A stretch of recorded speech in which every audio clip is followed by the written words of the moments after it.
সুবহানাল্লাহ। এই জন্য জান্নাতি মৃত্যু। কোরআনের মাহফিলে কোরআনের কথা বলতে বলতেই মৃত্যুর কোলে ঢলে পড়লেন একজন দাঈ ইল্লাল্লাহ, আলোচক, বক্তা।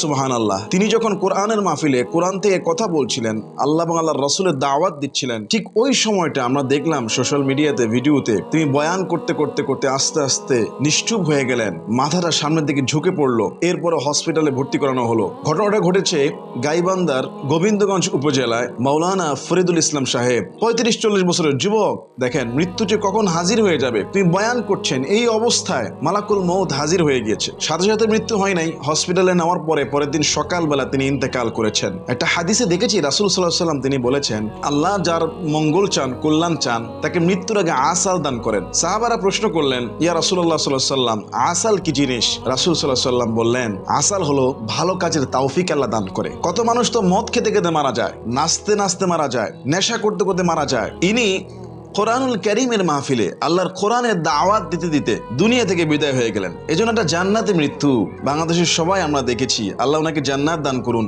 আর আমরা যারা আলোচক কথা বলবো, আমাদেরও বিশ্রামের দরকার। পর্যাপ্ত ঘুম, খাওয়া, বিশ্রাম এবং যে মাইক্রোফোনগুলো সামনে থাকে, এগুলো কিন্তু এক প্রকার কারেন্ট এবং চুম্বকীয় আকর্ষণ থাকে। অতিরিক্ত মুখ লাগিয়ে চিৎকার দিয়ে কথা না বলা, একটু দূরের থেকে স্মুথলি কথা বলা, ভালো সাউন্ড সিস্টেমের ব্যবস্থা করা। আমরা আলোচকরা দুই পাশ থেকে কানে আওয়াজ না পেলে সামনে চলে যাই। এজন্য অনেক সময় সাউন্ড সিস্টেম যারা ব্যবহার করে, ওনার পুরা গ্রাম মাইক লাগায় ফাটিয়ে ফেলে, কিন্তু স্টেজে আওয়াজ পাওয়া যায় না। স্টেজে সবসময় আমি যখন প্রোগ্রামে যাই, রিকমেন্ডেশন করা থাকে যে আমার দুই পাশে এবং পিছনে স্মুথলি আওয়াজ আসতে হবে, যাতে হরন থেকে দূরে থেকে কথা বলে কথাটা যায়। কারণ এই হরনগুলো এবং চিৎকার কথা আমাদের হার্টে বা শরীরের মধ্যে ইফেক্ট ফেলতে পারে। যাই হোক, যখন যার মৃত্যু হবে সেখানে তার মৃত্যু হয়ে যাবে। মৃত্যু ঠেকাতে পারবে না কেউ। মাওলানা ফরিদুল ইসলাম ভাই ভাগ্যবান, সুন্দর একটা সময়ে, সুন্দর মুহূর্তে, দাওয়াতি কাজে তার মৃত্যু হয়েছে।